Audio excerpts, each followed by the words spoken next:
মাজুলীলৈ মানুহ মই ভাবোঁ পৰ্যটক মাজুলীৰ পঞ্চতাৰকাযুক্ত হোটেল মাজুলীলৈ পঞ্চতাৰকা হোটেল বিচাৰি মাজুলীলৈ নিশ্চয় বাহিৰৰ পৰ্যটক নাহে মাজুলীলৈ মই মন কৰিছোঁ যে জাৰ্মানীৰ পৰ্যটকে আহি ইয়াৰ যি আমাৰ থলুৱা ঘৰ বাৰী তেনে এটা পৰিৱেশত যিটো আমি ক'ব পাৰোঁ অতিথি গৃহত তাত থাকিব খোজে গতিকে ইয়াত পঞ্চতাৰকাযুক্ত হোটেলৰ প্ৰয়োজন আছেনে নাই ইয়াত আমি চাইনিজ কণ্টিনেণ্টেল খাদ্য খুৱাম নে নোখুৱাম নে আমি চিৰা কোমল চাউল দৈয়েৰে আমি আপ্যায়িত কৰিম গুড় দিম আমি তেনেধৰণে খুৱাম পিঠা পনা আজি যেনেকৈ ইয়াত আমি পাতত দিয়া পিঠা বা নাঙল ধোৱা পিঠা বুলি কওঁ সেই পিঠা পনাৰে আমি আপ্যায়ন কৰিম নে আমি ইয়াত চাইনিজ কণ্টিনেণ্টেল বা আমি বেলেগ সুস্বাদু বিদেশী খাদ্য ইত্যাদি প্ৰকৰণ প্ৰস্তুত কৰি খুৱাম এই কথাখিনিও মাজুলীবাসীয়ে নিশ্চয় নিৰ্ণয় কৰিব লাগিব এইকাৰণে কথাখিনি আনুষংগিক কাৰণ ইয়ালৈ পৰ্যটক কি কাৰণে আহে মাজুলীৰ নিভাঁজ সোৱাদ ল'বলৈ আহে মাজুলীৰ যি নিভাঁজ পৰিৱেশ তাৰ সোৱাদ ল'বলৈ আহে গতিকে মই বিৰোধিতা কৰা নাই মই আধুনিকতাৰ বিৰোধিতা কৰা নাই কিন্তু কৈছোঁ যে মাজুলীক সেই আধুনিকতাৰ প্ৰলেপে এটা বেলেগ স্তৰলৈ লৈ যাব পাৰে নেকি সেই প্ৰশ্নহে মই মাত্ৰ কৰিছোঁ মোৰ বেলেগ আক্ষেপ নাই অসন্তুষ্টি নাই ঠিকে আছে ওপৰৰ মহলাত থাকিলোঁ ভালকৈ থাকিলোঁ এনিশা অতিথি আপ্যায়ন আপোনালোকে কৰিলে কিন্তু মই যদি এটা বহাত থাকিবলৈ পালোহেঁতেন কথাষাৰ কৈছোঁ মাজুলীৰ আমাৰ যি পৰিৱেশ যি শান্ত সৌম্য যি পৰিৱেশ সেই পৰিৱেশৰ মাজত নিৰিবিলি পৰিৱেশৰ মাজত ক'ৰবাত যদি এটা কুটিৰ সদৃশ আমি যদি এখন ৰিজৰ্ট তেনেধৰণেও যদি আমি ইয়াত কৰিব পাৰোঁ নেকি কাৰণ আমি আজি ইক'টুৰিজিমৰ কথা আহিছে কনচেপ্ট আছে এইবিলাকক লৈ আমি আগবাঢ়িব পাৰোঁ নেকি তাৰ পাছত এই পক্ষী উদ্যান ইয়ালৈ আমি মানুহ আনিব পাৰোঁ নেকি মই সেইকাৰণেহে কথাখিনি উল্লেখ কৰিছোঁ আপোনালোকে দায় দোষ নধৰিব দেই মই দায় দোষ ধৰিবলৈ কথাখিনি কোৱা নাই মই এগৰাকী সহোদৰ হিচাপেহে আপোনালোকক মাত্ৰ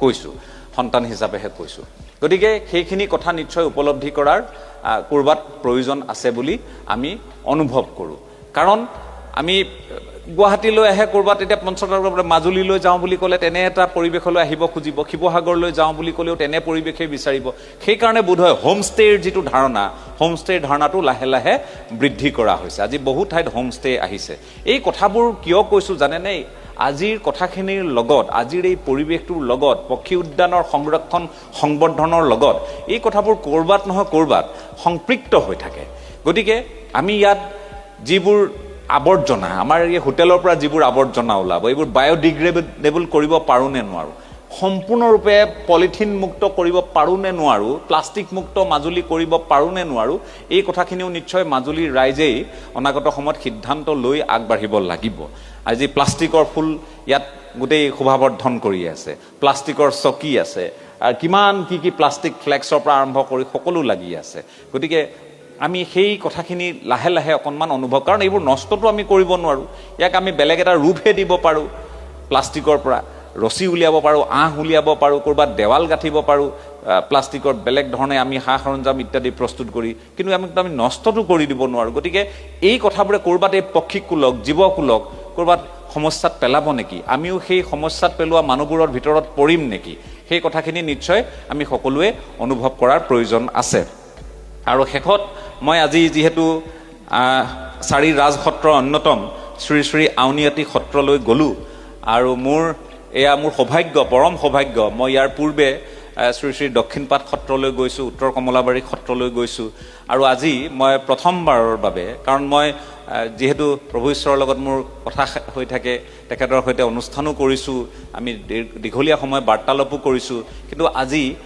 মই যি যাদুঘৰ আছে সেই যাদুঘৰত মই অকণমান সময় আজি তাত মোৰ সৌভাগ্য হ'ল প্ৰৱেশ কৰাৰ সেই সময়তে মই মোৰ এটা অনুভৱ হ'ল গতিকে ৰাজহুৱাকৈ মই সেই অনুভৱটো ব্যক্ত কৰিব খুজিছোঁ প্ৰভু ঈশ্বৰে যাতে দায় দোষ নধৰে অনুভৱটো এনেধৰণৰ যে তাত আমি থকা অৱস্থাতে এগৰাকী বোধহয় বাহিৰৰ বিষয়া আছিল এগৰাকী তাত কাৰ্যবাহী দণ্ডাধীশো আছিল মোৰ ভাতৃপ্ৰতিম আমি তাত চাই আছিলোঁ যেতিয়া আমি মহাবীৰ লাচিত বৰফুকনৰ তেখেতৰ ব্যৱহৃত যিখন হেংদাং বা তাত গদাধৰ সিংহৰ ব্যৱহৃত যিখন হেংদাং বা এনেধৰণে তাত বহু আপুৰুগীয়া সম্ভাৰ আছে আমি দক্ষিণপাটতো দেখিছোঁ কিন্তু যেতিয়া তেখেতে সুধি থাকোঁতে কথাখিনি মই মন কৰি আছোঁ তাৰে এগৰাকীয়ে বুজাই আছে তেখেত কৈছে যে মই এগৰাকী ফুকনক লগ পালোঁ, তাৰমানে সেই ফুকন চাগে লাচিত বৰফুকনৰ কিবা তেওঁলোকৰ হ'ব চাগে, তেখেতে তেনেধৰণে ক'লে। তেতিয়া তাৰপাছত ক'লে মই ক'লোঁ নহয় বুলি, মোৰ মাত দিবলৈ মন গ'ল, মই ক'লোঁ বোলো নহয়, ফুকন তেনে কথা নহয়, যে লাচিত বৰফুকন আমাৰ এইবিলাক হ'ল এটা এটা পদ, যে ঘোঁৰা বৰুৱাৰ পৰা লাহেকৈ দুলীয়া বৰুৱাকৈ এনেকৈ আগবাঢ়ি শেষত গৈ বৰফুকন হয়। আৰু তেওঁ হ'ল আল্টিমেট, তেওঁ জেনেৰেল, গতিকে তেওঁ সেনাধ্যক্ষ, সেনাপতি, মানে তেওঁ আটাইতকৈ সৰ্বোচ্চ পদৰ অধিকাৰী বৰফুকন। গতিকে যদিহে সেনা বাহিনীৰ কথা কোৱা যায়, মই তেখেতক বুজালোঁ। তাৰপাছত তেখেতে ক'লে তাৰপাছত ক'লে তব তো মেৰা এক অৰ দোস্ত হে বৰফুকন, নেই বিলকুল হি নেই। আকৌ মই বুজাবলগীয়া হৈছে। মই তেতিয়া যিগৰাকী তাত গাইড আছে, যিগৰাকীয়ে বুজাই আছিলে বোধ হয়, মোৰ তেতিয়া এটা অনুভৱ হ'ল। মই কথাখিনি কিয় ব্যক্ত কৰিছোঁ জানেনে? আমাৰ বুৰঞ্জী বৰ সাংঘাতিক, আমাৰ ঐতিহ্য বৰ সাংঘাতিক। আমি কাৰোৰ পৰা খুচৰি কথা উলিয়াব নালাগে। আমি মাত্ৰ কি কৰিব লাগে, আমাৰ বুৰঞ্জী ভালকৈ পঢ়িব লাগে। আৰু ভালকৈ যেতিয়া আমি বুৰঞ্জী পঢ়িম, আমি তেতিয়া বুজাব পাৰিম। ভালকৈ বুৰঞ্জী যেতিয়া আমি পঢ়িম, আমি বুজাব পাৰিম। আমি বৰফুকন কাক কয়, বৰবৰুৱা কাক কয়, বৰগোহাঁই কোন, বুঢ়াগোহাঁই কোন, আমি সত্ৰাধিকাৰ কাক কওঁ, আৰু সত্ৰাধিকাৰো তেখেতক বুজাবলগীয়া হৈছে। গতিকে মই ভাবোঁ যে সত্ৰাধিকাৰ প্ৰভু কি, আৰু আমাৰ সত্ৰাধিকাৰসকল মহাপুৰুষ শ্ৰীমন্ত শংকৰদেৱ, মাধৱ গুৰুজনা, এওঁলোক মহাপুৰুষ, এওঁলোক বাবা নহয়, সেই কথাও তেওঁলোকক বুজাব লাগিব। গতিকে তেওঁলোকক যেতিয়া এইবোৰ কথা আমি বুজাম, এই যে মাজত ওলাইছিল কোনোবা নিৰ্মল বাবা, নিম কৰলি বাবা, এইসকলৰ দৰেই আমাৰ সত্ৰাধিকাৰ প্ৰভুসকলক বুলি তেওঁলোকে ভাবে। মই খোলাখুলিকৈ কৈছোঁ দেই, বেয়া নাপাব।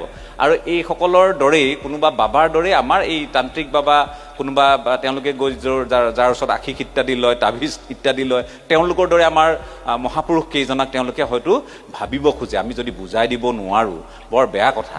গতিকে আমি তেওঁলোকক বুজাব লাগিব, যিসকল বাহিৰৰ পৰ্যটক আহিব। আৰু তেওঁলোকক বুজাবৰ বাবে আমাক বেলেগকৈ আনৰ পৰা জ্ঞান নালাগে।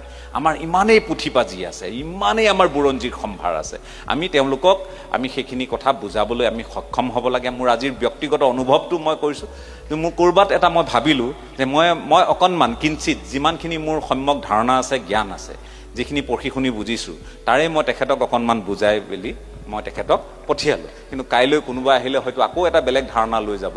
গতিকে ধাৰণাবোৰ অসম সন্দৰ্ভত স্পষ্ট হ'ব লাগে, কাৰণ আমাৰ এখন শক্তিশালী ইতিহাস আছে।